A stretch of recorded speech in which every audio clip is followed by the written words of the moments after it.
Good afternoon, everyone. My name is Jerry O'Neill, and I am an applied technology major.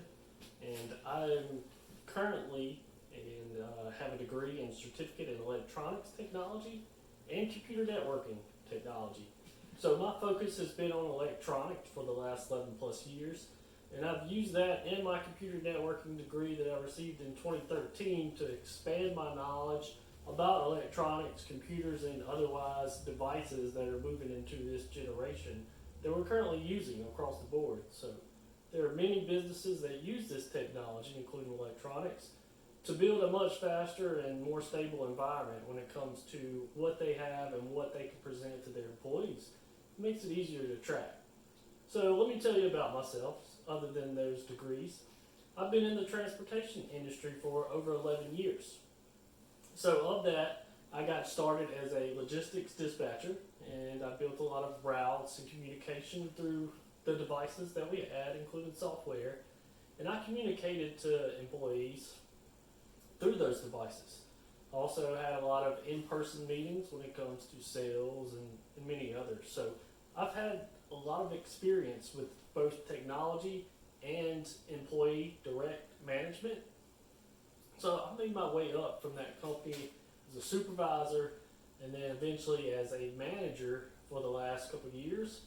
And then I've left that company and went to another one where I am an assistant manager of distribution. And we spend a lot of time with face-to-face contact and interacting with others. So just basically my applied technology background has a lot to do with the psychology and HR functions. I wanted to have a strong focus in human resources because that tends to control the workforce. So you're able to know what you can and cannot do, and it gives you a lot of knowledge on how to communicate with people properly, what you should and should not do. So it's very well needed in businesses because they don't always teach you what's right for wrong when it comes to HR. Usually there's an HR person on staff. So for my current job, we do not have an HR person on staff at the site. We have them off-site, so they are looking for people that have this knowledge. And luckily for me, I've been through lots of training when it comes to my previous job as well as my experience with this degree. So I've also taken some project management courses as well as operations management. So the operations management was so that I learned several things that I was missing or possibly lacking from my previous experience. And I wanted to expand that knowledge and go beyond what I currently know so that I can understand what others see and what's going on at a higher level, because I want to function at a higher level. So other things that this is used, so with psychology, you basically want to know how to interact with people and the different personalities and things along that line, because communication is key when it comes to having employees. So I've used this to develop my management style, my leadership, and expand that into all the companies, both of them that I've worked for over my career since 2009. So what I've learned is that people want to be treated fairly. They want to be treated with respect, and they want to be treated properly. They want to succeed. They want you to spend the time with them. They want you to listen to what their needs are and what they have to say. Because in the end, they want the company to be successful because they want to be successful themselves. So other things I've learned is that not only do you praise openly so people can hear amongst their peers when somebody is doing something right, but you should always punish behind closed doors. So punishment out in the open is poor management, and it leads to a lot of people with negative attitudes towards the person as a manager, as a supervisor, or as a company. And that can have some high turnover. So in the case that I've been through is that never do that out in public. Also, just making sure people have the tools that they need to succeed, because you can't give them what they need to be successful and then them not do it. So if they don't have the required tools, literal tools in some instances, then the job can't get done. So in the version of a mechanic that I have, if he doesn't have a wrench to get a job done, then it won't get done. So that also comes from mental tools as well. So you got to make sure your employees have everything they need mentally and physically to succeed. because they need all of this and they're requiring you to help lead them in that method. Now, I'll tell you what I did and what I did for my transportation company. Now, a lot of the older generation drivers are not up to par when it comes to technology. So a lot of them are lacking a lot of experience when it comes to tablets and devices.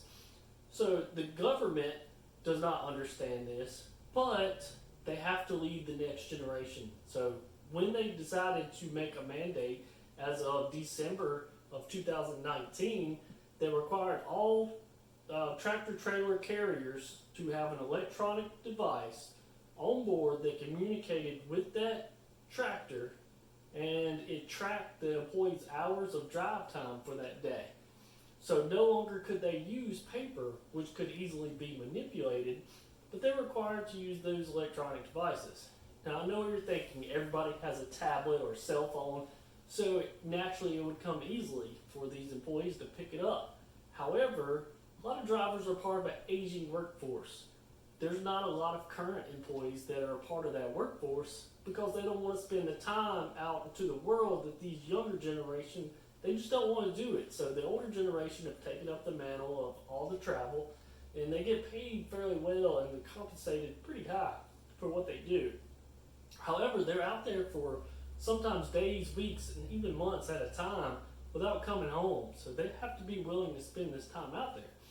So naturally, these people, they don't have the experience that the younger generation has when it comes to tablets. So it's requiring somebody of a younger caliber, or at least a trained caliber, to show them what they need and how they need to do it. So that's not the only thing that's currently taking over our generation today as well.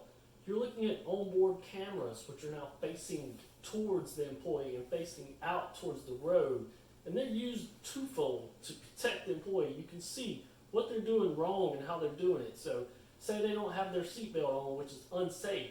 The camera can catch that if they hit a bump, or say they're riding too close to another vehicle and then just slam on brakes all of a sudden, which could lead to an accident, or vice versa. It could protect them in the event that somebody slams on brakes in front of them.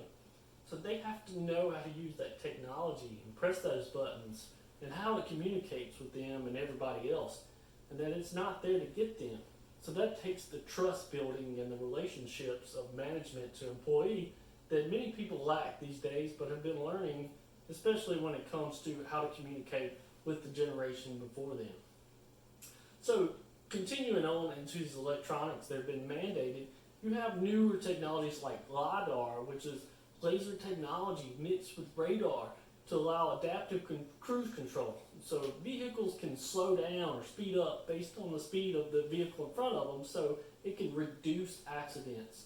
Safety is the big thing right now when it comes to all of the transportation related accidents going on in the world. So the government has implemented a lot of new regulations with LiDAR, radar, and adaptive cruise control being implemented across the globe.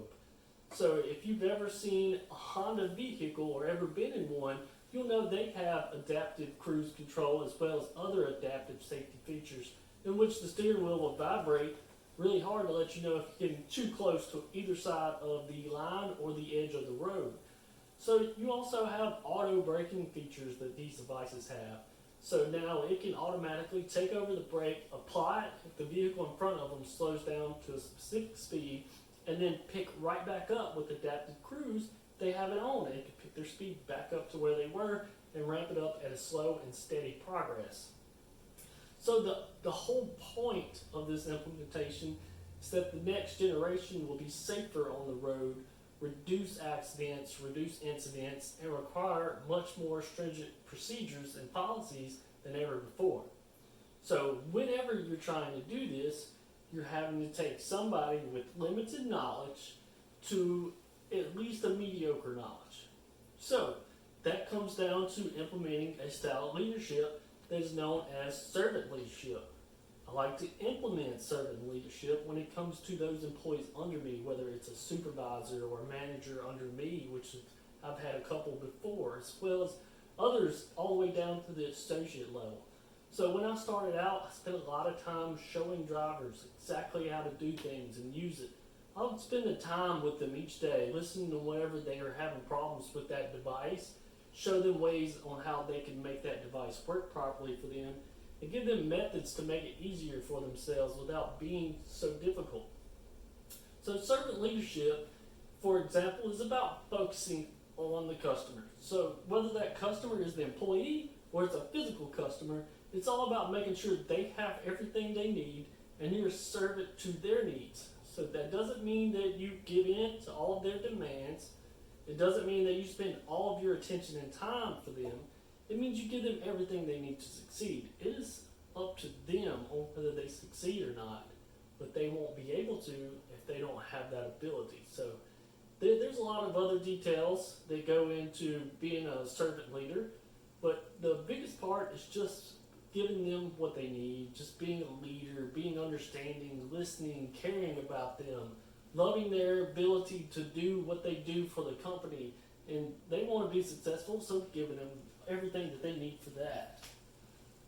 So the other things that I've learned is that you want to focus individually with people so that they grow. So you could go over certain details as a group, but it's only going to slow everybody down. Because if you really want to put that focus on each person that needs to learn something new, then you're able to give them the attention that they need. They can ask all the questions. They can come up with other additional questions or problems that you might not have thought of. So while you're just one person, there is such a thing as delegation. So it is possible to learn this stuff, passing on to others throughout the generation. Excuse me. So this whole point of being a leader isn't just about yourself being a leader. It's about promoting from within and picking those people up.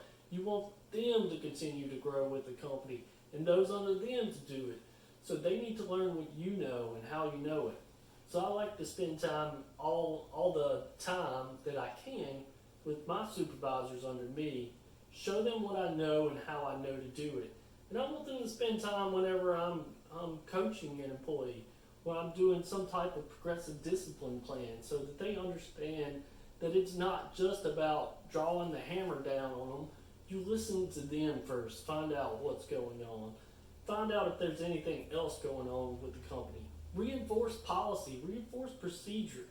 It's about getting them to do something right rather than forcing them to do something right. You want them to do it on their own. So what I've learned a lot from applied technology is that you're not just involved with communication devices and electronics and other technology. It's about taking that and taking leadership and meshing them together to being more than just an employee. You want to be a leader, and the only way to do that is to mesh the two together. So you can take other styles of leadership and you can take other styles of businesses and put them together, because you could take a business degree and force it with another leadership degree, and you have a leader of a business environment. So that's why this APT class has really taught me something different. I spent a lot of time with this degree in applied technology. I'm trying to focus more on the business side and business relations, especially human resources, because they are employee focused. And that's where I like to spend a lot of my time, because they're what make companies successful. Because without an employee, without a customer, the business will not grow, it will not continue to grow, and it won't be successful. So it's very important that you spend all of your time that you can with this group. You grow this group. You want them to be important, to feel important. You want them to succeed. Their successes are your successes, and so forth. So you understand that their failures are also your failures. It might be a little bit more on the extreme side, but ownership is very important to building that trust.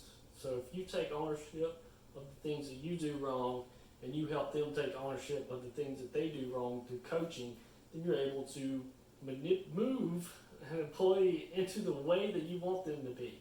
So it might not be manipulation, but it's more of a molding process. And it takes that discipline. It takes progressive discipline. If somebody really breaks the rules, you need to take that a step further to where that you can enforce those policies and procedures and move on. So the other things that come up happens to be with teamwork and spending that team and growing that team to where you need them to be, because a business doesn't run just solely on one person. It can't run on one person, and it can't run just on the one person that always needs your time. So you need to make sure that you spend the time collectively with the team and growing the team to work together and communicate, discuss problems, understand that not everything is going to be an immediate solution. So also, I wanted to mention that a lot of employees just want you to listen to them. They want you to understand that they're there. They have problems just as much as you do. And if it's an electronic device, then they want you to listen to what their problems are with that device, and you try to help them. And if you don't have the answer, then it's okay to say, I don't know. But what is okay is that you follow up with that employee, because that's where the trust goes. So if you follow up with an answer, whether it's good or bad for them because you didn't know immediately, then they understand that you're going to take the time out of your day to give them the right answer no matter what. So in conclusion, I just wanted to put a focus on the servant leadership and leadership management styles that I've learned through applying technology with my electronics background. So I've been using this in my business for the last year, and I've been very successful in growing into a manager from a supervisor, and then learning more stuff about human resources to pass on to the next generation. So I love doing what I do, and I will continue to do it for as long as I can. And I will love to pass on what knowledge I can, whether it's electronics or management. So meshing the two has just been very important to me, and this was a no-brainer. Well, thank you for your time. If you have any questions, please send me an email at Jerry, Jerry, .O'Neal, Oneal, @usm.edu, or catch me on my work line at 601-397-3042. Thank you.